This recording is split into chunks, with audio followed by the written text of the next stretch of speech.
Good morning. Good morning. I'd like to thank Achin for this opportunity. I almost didn't make it. My husband and I had COVID for the first time, and now I know what everyone feels like. But God had a different plan, so He made sure I came here. It's a big crowd here, so I'm feeling a bit nervous. I haven't been up here in a long time. As Achin said, I'm a teacher. I'm a college teacher, and I don't get this nervous in front of my students, but I feel like I'm unfinished when it comes to learning about God. So I still have a long ways to go, and so if my message today offends you in any way, I'm asking for forgiveness ahead of time. As we heard earlier today, Proverbs 1, chapter 1, 2 through 4 says, "To know wisdom and instruction, to perceive the words of understanding, to receive the instruction of wisdom, justice, and judgment, and equity, to give subtlety to the simple, to the young man, knowledge and discretion." I've been reflecting on these verses. As I mentioned earlier, I teach undergrad students in computer science program. And this is my 20th year of teaching. I'm dating myself, aging myself, right? I should be an old hat by now. I should just be able to get in the classroom and just wing it, right? So, but the pandemic, are there any teachers in here? Just a few, right? But the pandemic seems to have changed everything. People, expectations, patience. I feel like I see it the way people drive on the roads these days. Is it just me? The beginning of the academic year, are there students here, I should say? Are you all students? Right? Yeah. The beginning of an academic year is really exciting for those of us, that are in education. For students, it's the opportunity to start a new grade, new teachers, possibly new friendships, and also kind of towards the end of the summer, you kind of start getting tired. Oh, when is school? There's no structure, right, in the summer, during the summer. And for teachers, for us, it's, that student that we had is gone, thank God. So a chance to start a new classroom, new tricks, new things, kind of start fresh every year. It's an amazing thing that only you have in education. And maybe it is exciting for you parents if you're feeling left out, and grandparents too, time to send those kids back to school, structured days again, and you have a set schedule again. So that is something that is definitely different with the academic environment, right? So terms begin and students come and go. And so what has changed, right? So my husband, he's not here, so I can pick on him a lot today. He started this new thing. When he wants to say something to our boys, he first makes a noise to get their attention. And I don't know if maybe we're unique or everyone else is feeling this. You can tell me later. Our boys walk around with horns in their ears, AirPods, right? So they're always, walking around listening to music or whatever they're doing, right? So once he gets their attention, then he starts talking. Otherwise, we have to repeat ourselves twice, right? So I see the same thing with my students too.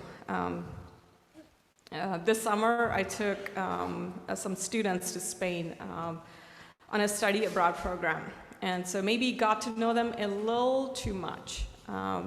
And I struggled with teaching them quite a bit. So we were there in Spain and we came back, and I was struggling a lot with getting them to finish their work, doing things on time.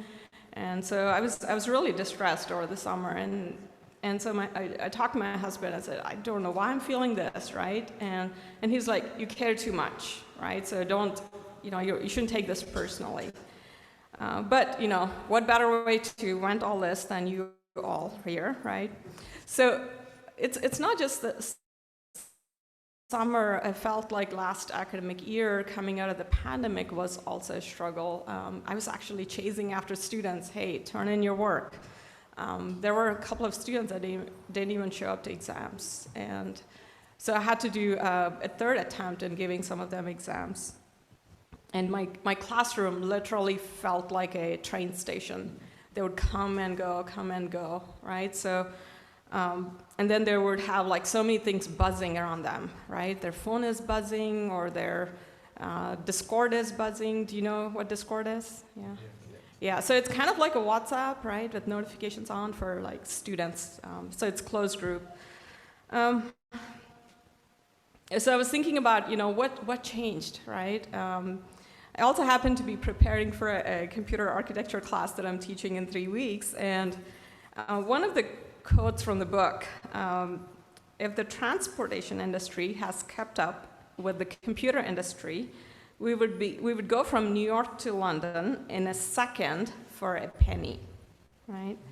So those of you maybe 40 or younger, right, have grown up with computers.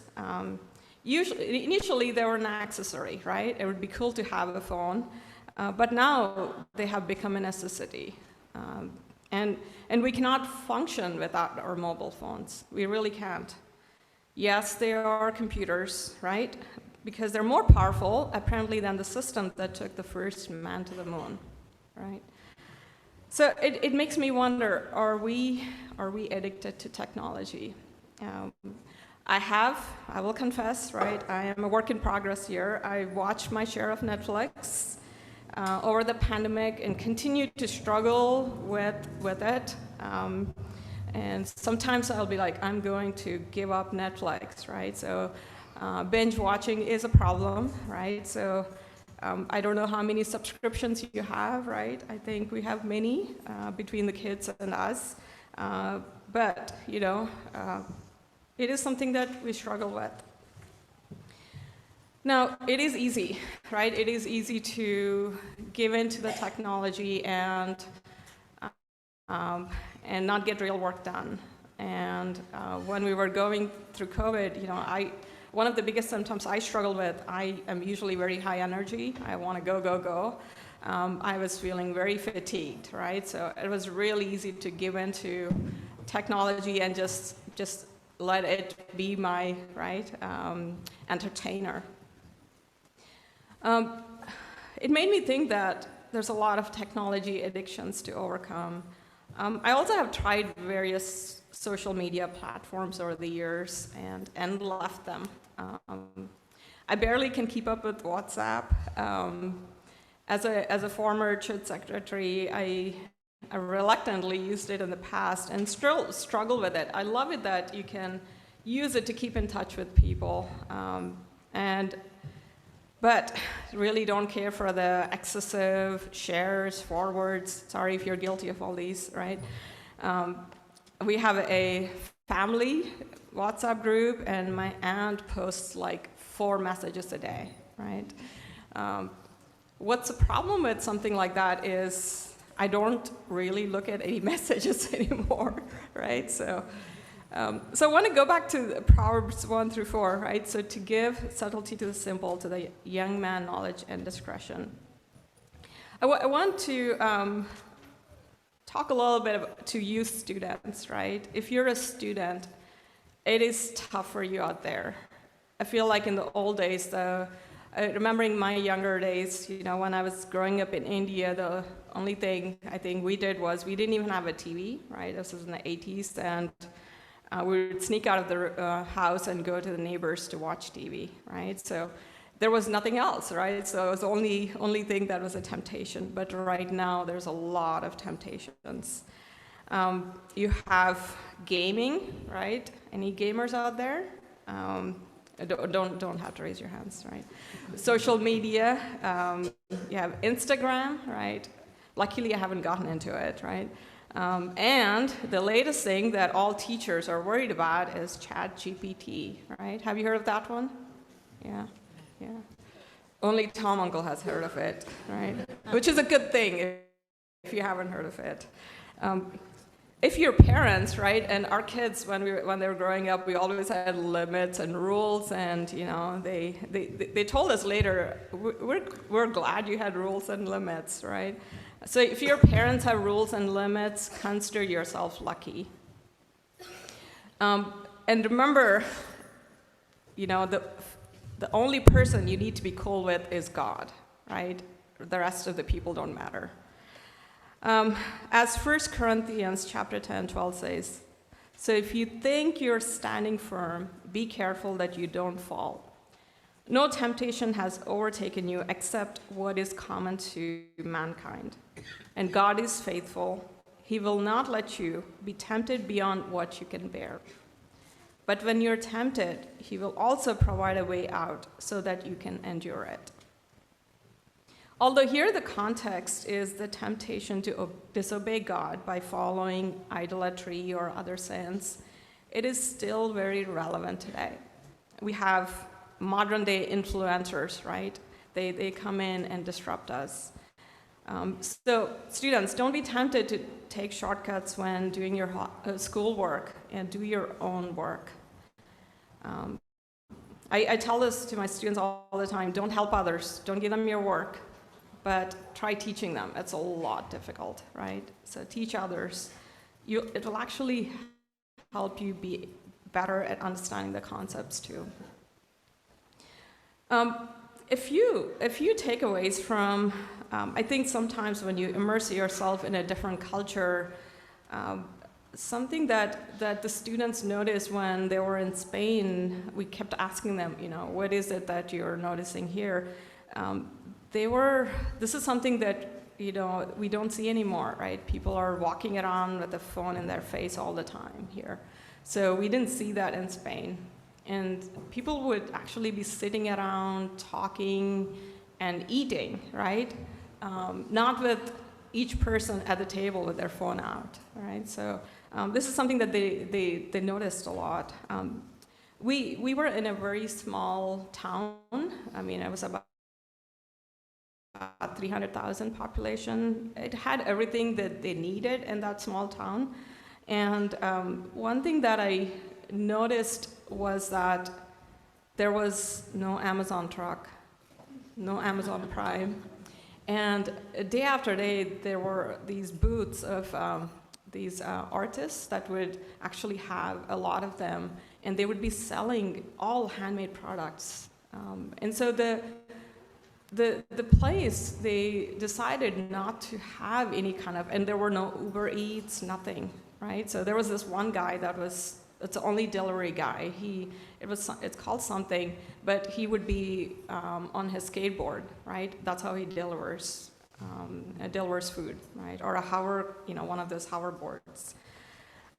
So it was like going back in, before technology. That's what it felt like, and so it was very different from what we experience here. So I don't know about your households, right? But Amazon Prime Truck is always coming to our house, right? Yes, you're welcome, Amazon employees. It's usually some nonsensical item, right? So something that our kids on a whim bought it. But sometimes there are important things like textbooks, right? It's just not our boys that give in to temptation, but I do it too, right? So I sometimes think that if I wait for a few days, I feel like, why did I want that, right? So we do live in a very instant gratification world, right? So we want things now. Something that we have to overcome. So students, think about that. If you want something today, do you want it, 5 days later? So be patient with yourself and others. I see it all the time, impatient students in my classrooms. I'm hoping that, by saying these things, I might make those things go away, right? Now I want to turn to you parents, because I feel like you're feeling left out, right? Parents and grandparents. Something I wonder, right? What are we doing with our parenting? when I was pregnant with my oldest child, we went to childbirth classes, right? And so the labor comes, the kid comes out somehow, right? But what I felt was hard was what followed, right? The kid coming out of the womb. So there were no parenting lessons, right? So you're like experimenting in this little kid. But something that you wonder, as parents, are we coddling our grandparents too here, right? Are we coddling our kids? Maybe this is the last time Achan will ask me to give a message, right? So one thing that I remember, one of the students that came to Spain with us, he actually ended up coming with his family. Before he came to Spain, his father visited us in our classrooms, offices, so many times. We call these helicopter parents. That's I think, official term for it, right? So the student is an adult, right, over 18. So I think something that I want to say is, parents, this is really hard, and this is something that I had to learn with my own kids, is allow your children to fail, right? Let them make some mistakes and learn. I made a ton of mistakes. I did. I still do, right? My older son taught me this, is we're quick to jump in and give advice. And he's like, Mama, I just want you to listen. I don't want your advice, right? I just want you to listen, be patient. Another thing that I noticed with him, he changed majors like 3 or 4 times since he started college, and he's only into his second year into college. And now he wants to be an English major. So computer science, Isaac, my husband, is electrical engineer, so I don't know, right, how that happened. But he is a talented writer and a speaker, so, I think, we should let our children do what they like and are good at. I think coming from our Indian culture, right, we think we know better for our students. I also think it takes time to know. Not everyone is born knowing what they want to do in life, right? So let them explore. We live in a country where we can explore a little bit, and anyone can go back to school at any age. I think we have that gift here. So let them figure out what they want to do in life, and make sure they have those opportunities to actually experience different things. I remember when my son was younger, he said, I want to be a doctor. Well, do you know what it means to be a doctor? So I sent him to this medical explorer program in Puyallup, and so what they do is they shadow different medical professions. And he came back after a couple of months. He said, nope, I'm not doing this. And so it's a good way to kind of know if you really want, right? So if you really want to do something in life. I see, as a computer science teacher, I see many students that are in my classroom that are miserable, right? And they're in there for the wrong reasons, right? The parents push them, and they're there for the money, right? So money might make you happy for an instant, right, when you get that thing on Amazon, but it doesn't provide you that eternal happiness. I know that from experience. So parents and grandparents do set limits on their screen time, and it's okay to say no to your child. It's actually a good thing to say no to them, right? Otherwise, they come to us and we say no, and it's really hard to convince them. Do set limits on their screen time until they can self-regulate. So we no longer do this with our kids, but we did when they were younger, right? So we want them to be able to self-regulate at some point. And they will learn, right? And also, they might hate you now, but will thank you later. I know that from experience. The other thing I think is, as a parent or as a teacher, is what are you doing? What are you, showing them, right? Are you on WhatsApp all the time, right? Is your phone beeping like crazy, right, all the time, right? So, are you looking for social media glory yourself, right? And I have to think about this myself, right? Why am I doing this post? Why am I doing this, right? What are your technology crutches? Think about that. Another thing that really, our church lost two beloved members this year, right? So Rajamanti and Varghese uncle. Rajamanti always used to sit in the second row, always had a kind word for everyone. Varghese uncle talked very little, but had a heart of gold. I remember he cooked so well. What's remarkable about both of them is they spent so much time with people, and they gave them the energy or the time. They were both very God-fearing and dedicated people. So let's look to God and pray that we start this new academic year less addicted to our technology temptations and focused on new knowledge and learning. Just as Proverbs 1:3 says, to receive the instruction of wisdom, justice, and judgment, and equity. And 1:7 says, the fear of the Lord is the beginning of knowledge, but fools despise wisdom and instruction. Thank you.